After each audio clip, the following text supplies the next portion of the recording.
Niimoodi, siin on isegi mikrofon. Ühesõnaga, nagu te näete juures olevalt pildilt, ka mina loen vahete vahel.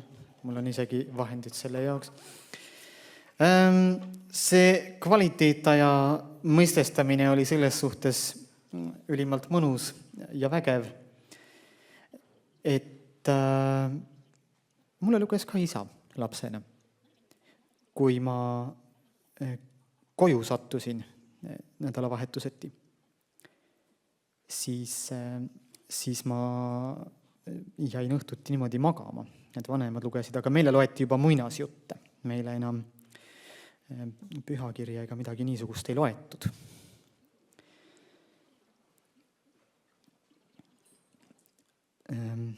Just natukene siin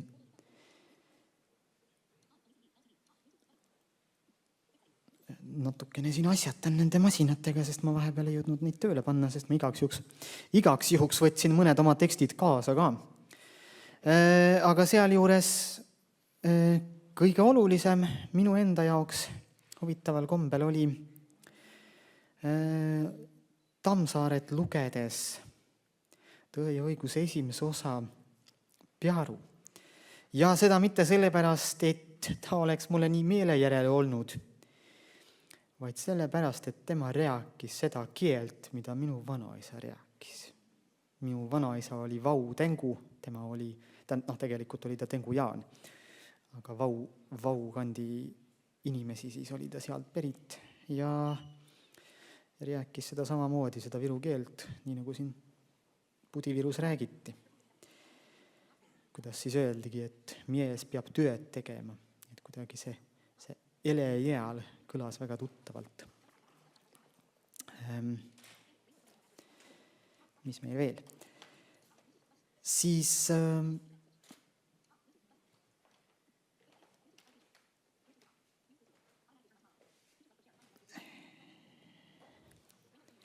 las olla. Jaman siin küll nendega, eks ma pärast võtan võib-olla mõneks hetkeks ette, et siis ma saan omi asju ka lugeda, sellepärast, et vahepeal ei olnud lihtsalt võimalust ettekannete mõnusa kuulamise kõrvale tehnika kallal sudimisega tegeleda, aga see nõuab natukene omamoodi tähelepanu. Aga ega jutt sellepärast seisma jää. Niisiis loeti ühesõnaga mulle lapsena ette ja siin on see punktkirja kuvar. Kui ma selle tööle saan, siis ma saan selle pealt ka lugeda niimoodi käsitsi. Ja see juba siis tähendas seda, et ma loen ise, ma loen vaikselt. Samuti, pimeda inimesena, ma ei armasta väga pimedusest rääkida, see on midagi niisugust, mis paistab niikuinii välja. See on see, mille pärast ei ole, teinekord ei pimedale ega jalutule mõlemale viisakas öelda, vaata pime, vaata, jalgu ei ole. Me teame seda isegi ju. See ei muuda seda, võib-olla lastele on selles suhtes seda palju lihtsam andeks anda, sellepärast, et nemad kohtuvad sellega esimest asja ja esimese korra ja selleks, et midagi endale tunnistada, selleks on vaja seda välja öelda. Ja sellepärast, et saaks midagi välja öelda, selleks on vaja tunda. On vaja tunda eesti keelt, sellepärast, et tänapäeva noored me kõik seda Englishit juba nõuame ja mõistame ka natukene, aga palju, kes see meid aitab.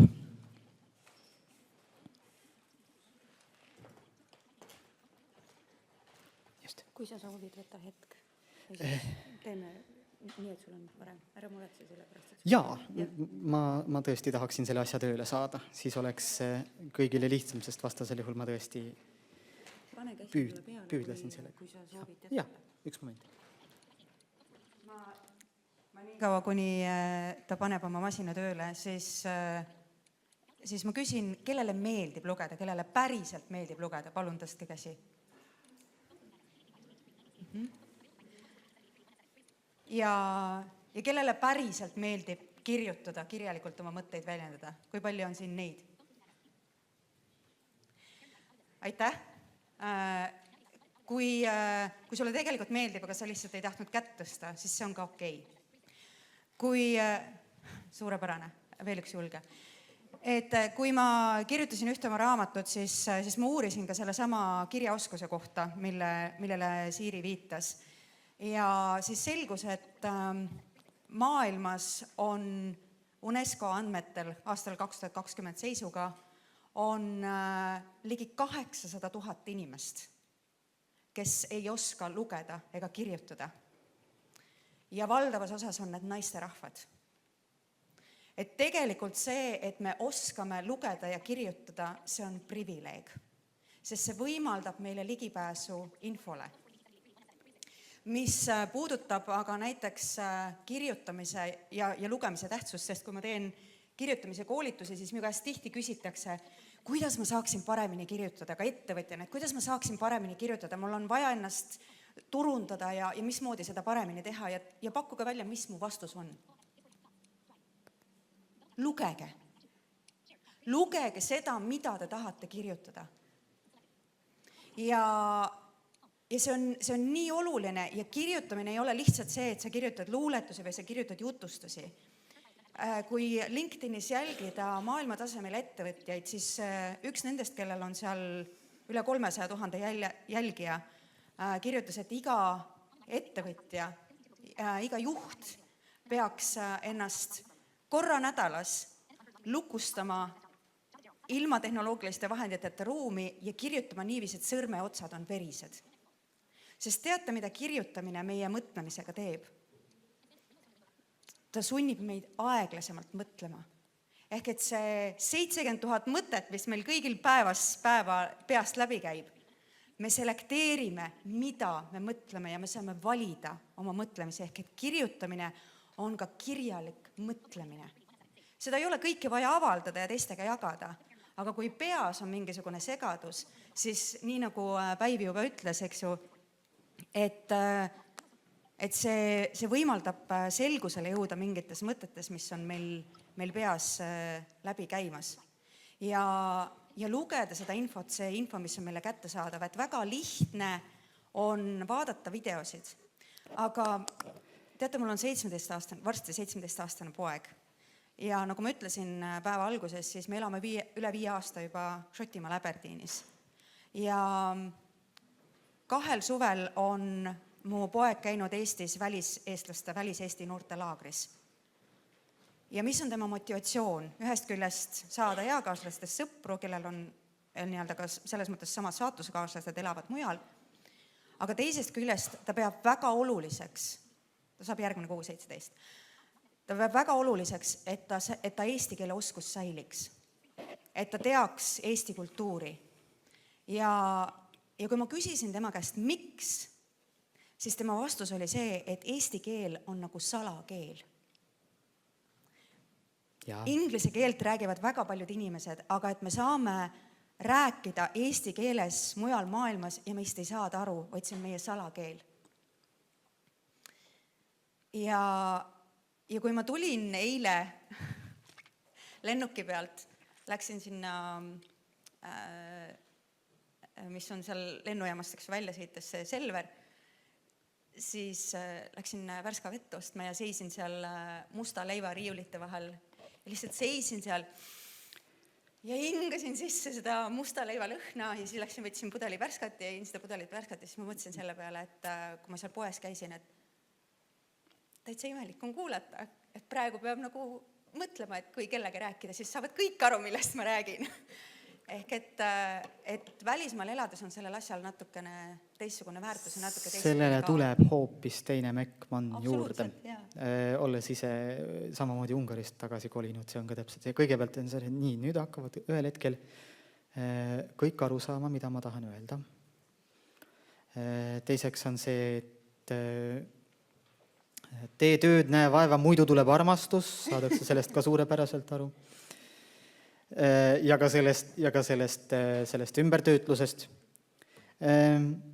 Osati ma mainisin just nimelt seda seal ettekande abstraktis või siis nagu selles lühikeses ettejutustuses, et meie rahvalaul on see, mis aitab meil kõikvõimalike mälutehnikate abil siis oma tekste või asju kuidagi meeles hoida.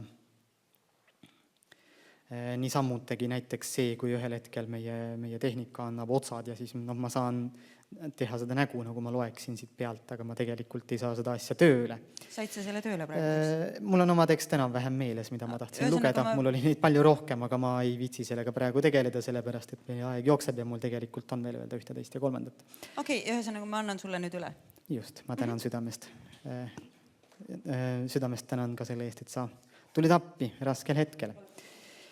Vot, nõnda, siis kas või see samunegi see koha vaim, ma olen elanud päris palju Ungaris, seal on sellised üle 1000 meetri kõrgused mäetipud või peaaegu 1000 meetri kõrgused mäed, mis on Pilis, Budapesti siis Donau läänekaldalt natuke põhja pool ja seal nurga peal. Ja seal on ka selline, siis on ka selline lühike tekst näiteks. Pilisi tipud on halliks läinud, kodunt ajab mind välja.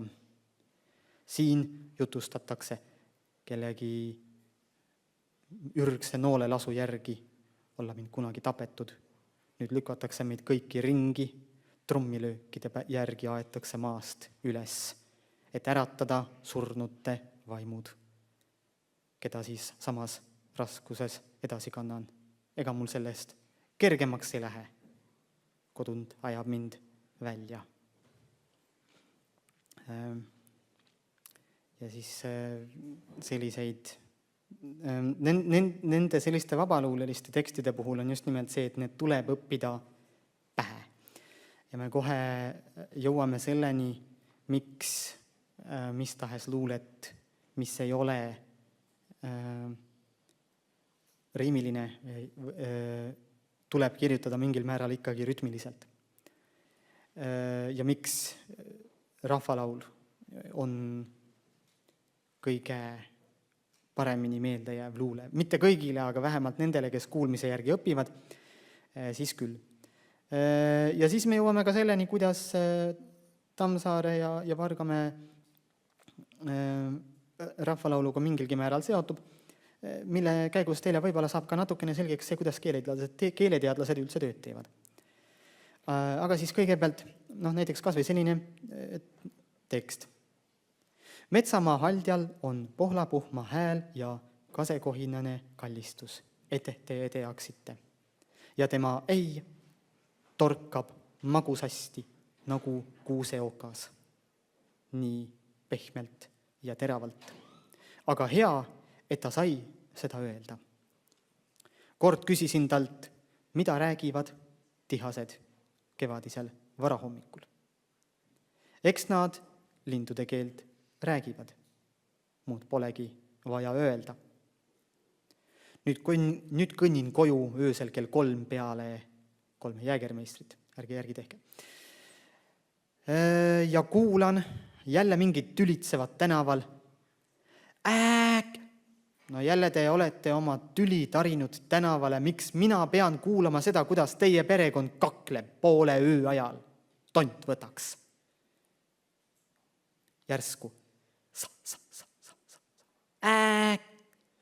Kajakas, kurat!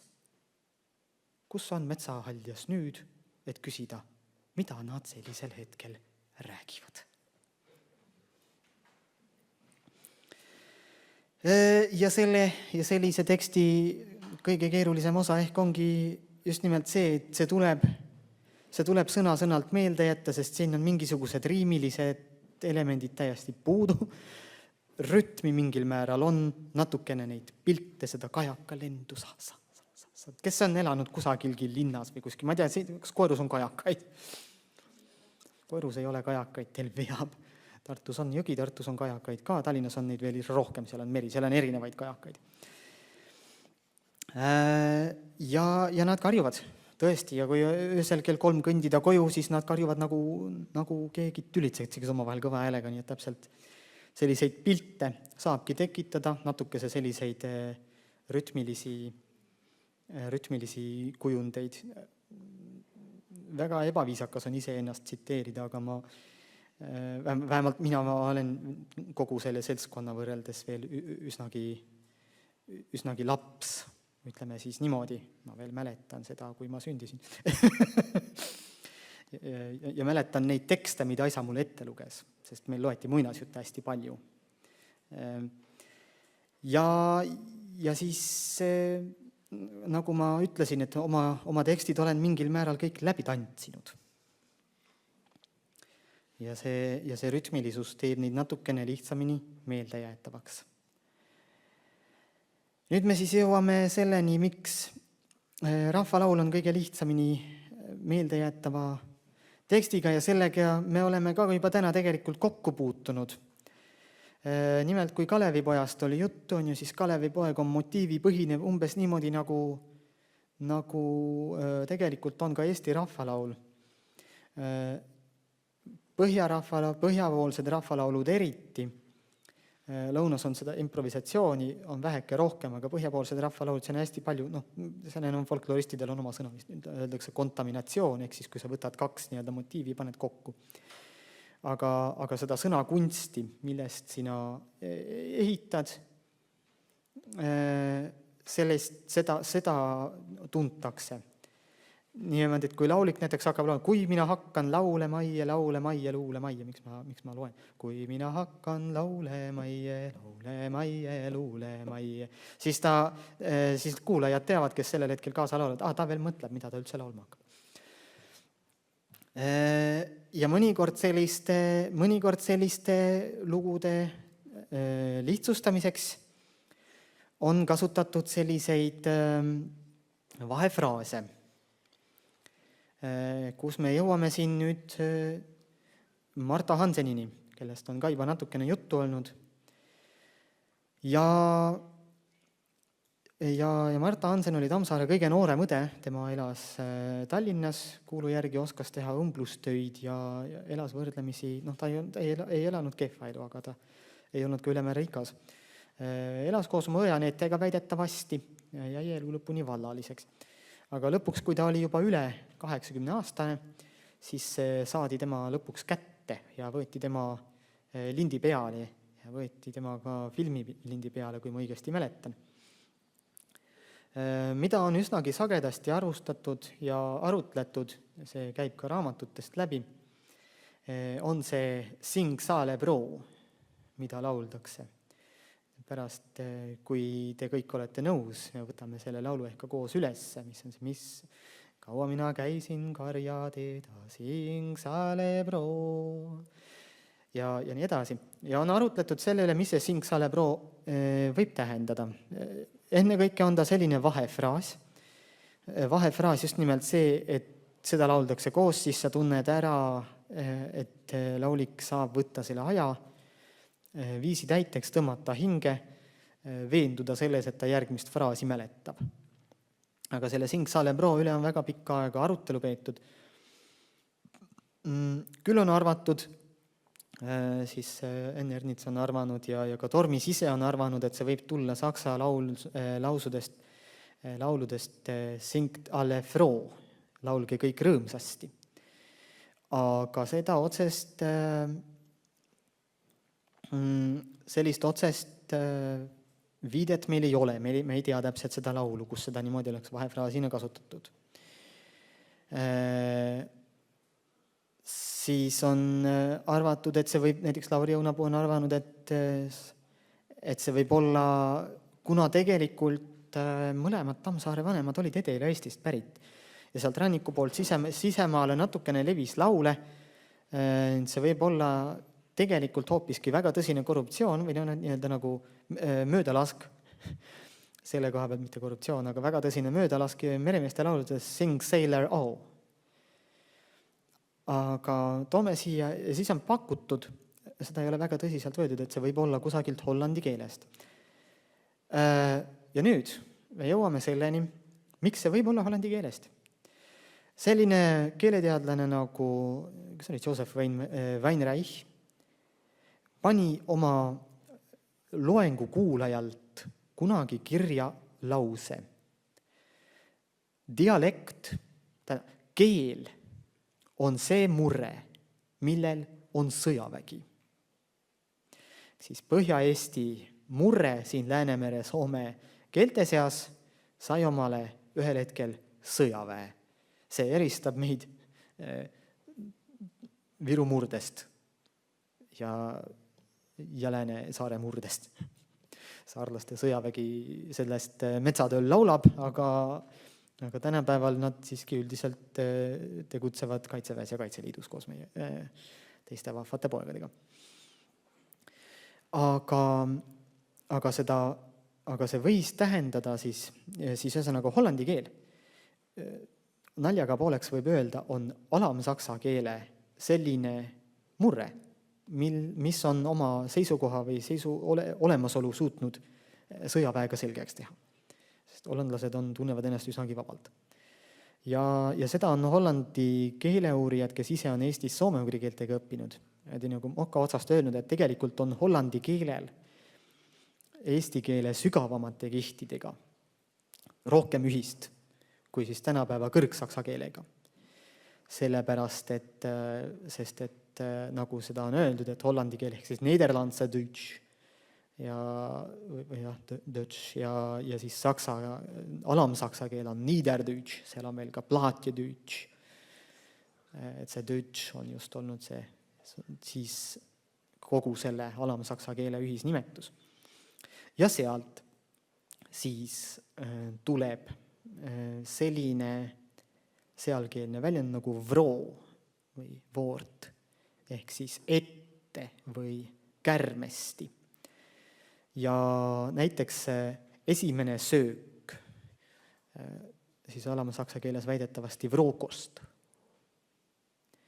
mis on meie keelde tulnud üle pruukost ehk siis hommikusöök või pisikene oode, mida süüakse. Siis teine selline väga omapärane tähelepanek on ka see, et näiteks neiukene, siis ja ka seal vroutje, vroo.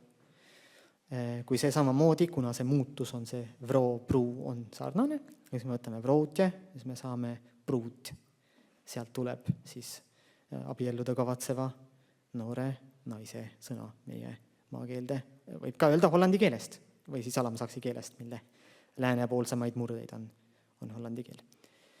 Ja sealt saame seletusega sellele singed alle proo. See on tõenäoliselt väga vana fraas, aga see on jällegi see, et ma pakun selle oletusena välja, mul kahjuks ei õnnestunud, ega ma ei jõudnud. Ja siin on ka nüüd see asi, et pimedana selle allika, ma nii-öelda keeleajalooliselt suudan selle ära seletada, et jah, see vroo, pruu muutus on eesti keeles toimunud. See fraas seal vaheb võib nii vana olla, aga seda, et kust laulust see täpselt tuleb, seda ma ei tea. Aga tõesti, laulge kõik ette või laulge kõik kärmesti, singt ja alle vroo, singt alle pruu. Ja seda nad siis laulsid. Nüüd olen teid oma keeleajaloolise jutuga jõudnud peaaegu et ära mõrvata. Laulda olete soovilised ja võimelised? Ma võtan eest, te tulete järele. Sobib? Kaua mina käisin karja teda sing tale broo. Kaua mina käisin karja teda sing tale broo. Mis mina leidsin karja teelta sing sale broo. Mis mina leidsin karja teelta sing sale broo. Leidsin tamme nuttemasta sing sale broo. Leidsin tamme nuttemasta sing sale broo.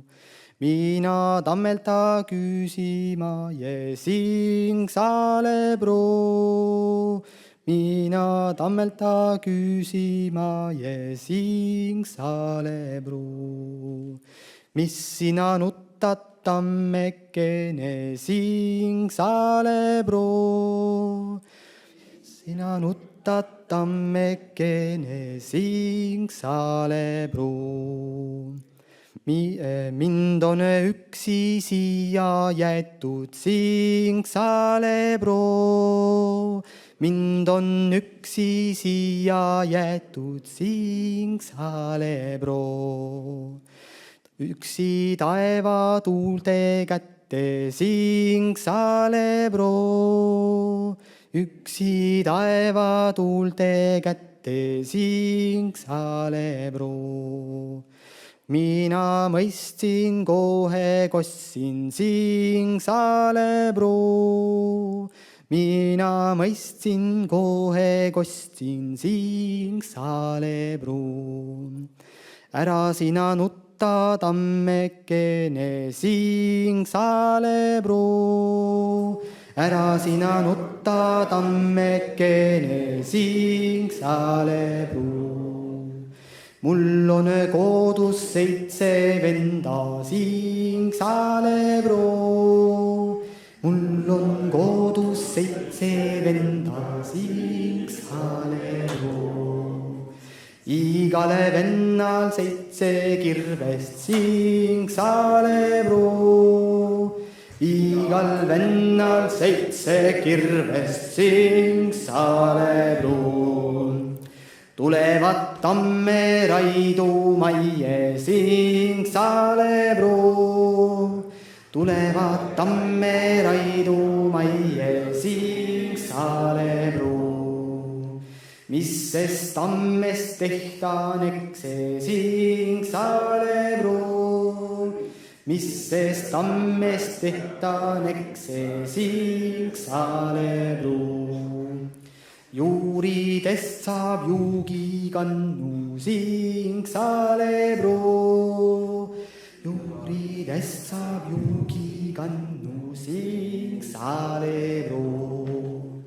Südamest saab süügilaua Singsalepuu. Südamest saab süügilaua Singsalepuu. Ossadest saab oostetalli Singsalepuu. Ossadest saab oostetalli Singsalepuu. Latvadest saab lastehälli Singsalepuu. Latvadest saab lastehälli Singsalepuu.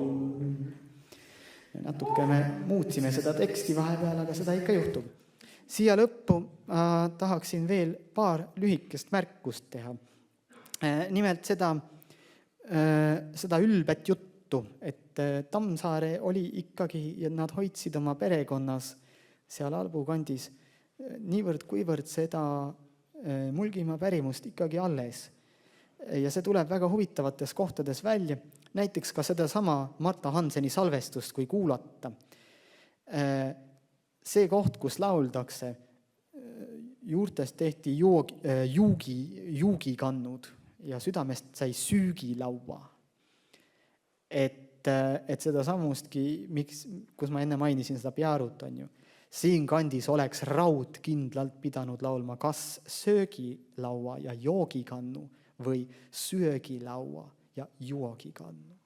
Et see on kindlalt sellest, meil oli väga täishääliku rikas keel siin, täishääliku ühendid täiskeel. See kõik olid seda mies ikka rääkis, kui vanaisa oli ka seda samamoodi kogu aeg, ikka aja taga ja nii edasi. Et väga diftongi rikas keel ja nad hoidsid neid Lõuna-Eesti neid pikki häälikuid, just neid Lõuna-Eesti pärasusi. Neid hoidis kinni. Me oleme jõudnud vaikselt sinnamaani, et ehk jupikaupa peaks ka kogu seda asja hakkama kokku tõmbama. Ja kirjutamisega on sagedasti see, nagu ma ütlesin, et siin on ka seintel suu. Ma panin selle ettekande pealkirja umbes samamoodi nagu raamatule. Mul ka ilmus väike luulekogu, kui julgete, lugege peale seda, kui te olete Südametammide tagant ja auväärne härra Veidemann, mis teie raamatu pealkiri oli? Kui ta veel siin on selle esseenovellide kogumiku, ehk olete ka sealt jõudnud natuke lugeda, siis ehk jaksate kaasaegset ürgluulet vähekene kaurida. Või laulge rahvalaule. See teeb mulle ka väga head meelt. Ja seal raamatu pealkiri oli Kilpkonn 1 päevaks. Seda konkreetset fraasi seal niisugusel kujul ei kohtagi. Aga ta sobis pealkirjaks väga hästi. Ja kui ma seda ettekannet ette valmistasin, siis ma olin korraks, tähendab jõulude ja uusaasta vahetusel Budapestis. Ja seal vaadati palju filme. Nüüd ma kuulun nende inimeste hulka, kes tegelikult väga palju filme nii-öelda kuulata ega vaadata ei saa. Vaadake, raamatutel on üks asi, mida me mõnikord unustame ära. Et küll öeldakse, et jah, sina loed raamatut ja raamat loeb sind. Aga kui sa loed näiteks mingisugust sõjakirjeldust või raske töö kirjeldust, siis see on natukene kaugem kui see, kui telekas või kinost istud ja kostab see inimeste meeleheitlik karjumine ja sellest ei ole pääsu. Mul on õnnetuseks või õnneks niivõrd hea kujutlusvõime, et mul teatavatel hetkedel kaob oma kehaga sellistel hetkedel kontakt. See muuseas juhtub ka lugedes. Aga raamatut kuulates või siis käsitsi niimoodi lugedes on selle võrra mõnusam, et on võimalik astuda see samm tagasi ja mitte kehaliselt kannatada selle lugemise tõttu. See elamus teinekord tuleb, aga see süü on tähtedel siis sealjuures mingil määral. Aga film on või mis tahes selline heliline, visuaalne on palju nagu otsekohesem ja see annab ka ette selle kujutluse, et mismoodi, kui kaugelt sa millegina pead olema ja mõnikord näiteks kas või vaadatuna, ma ei tea, mingisugust filmi, kuna ma parasjagu, ma mingisuguse positsiooni ju pean seal alati valima. See on ainult see on väga oluline ära markeerida, et see ei ole pimedatele omane. See on midagi, millele ma ei ole väga palju seletust leidnud ja mida ma ka nagu ei tea, kas see kellegi teisega seda juhtub, et muul juhul ma olen kas või sein. Ma olen kas või see riiul või see kapp, kuhu Vargamäe Andres paneb selle raamatu pärast seda, kui ta on lugenud. Aga ma kuidagi millegina olen alati olemas seal sees.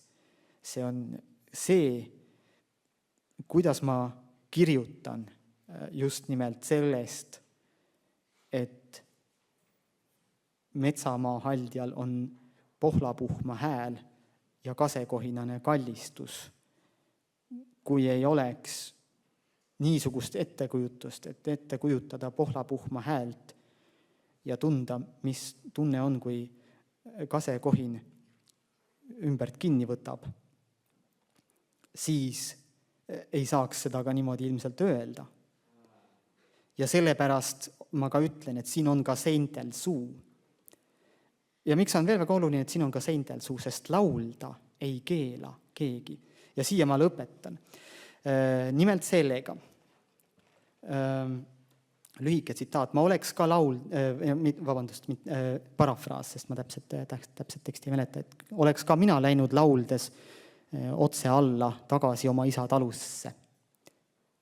Aga keegi ei keelanud ju laulda seal, kus sa oled. Keegi ei keelanud laulda seal, kus sa oled. Ja ma lõpetan sellega, kuidas Wittgensteinile ära pannakse. Wittgenstein oli üks saksa filosoof. Ta kirjutas igasuguseid traktaate filosoofiast ja loogikast. Ja temalt pärineb selline lause, mida mõnikord nüüd ninakalt tsiteeritakse, millest ei saa rääkida, sellest tuleb vaikida. ma ei mäleta täpselt, kes seda ütles, aga jäägu need minu viimasteks sõnadeks täna. Millest ei saa vaikida, sellest tuleb laulda. Aitäh! Aitäh!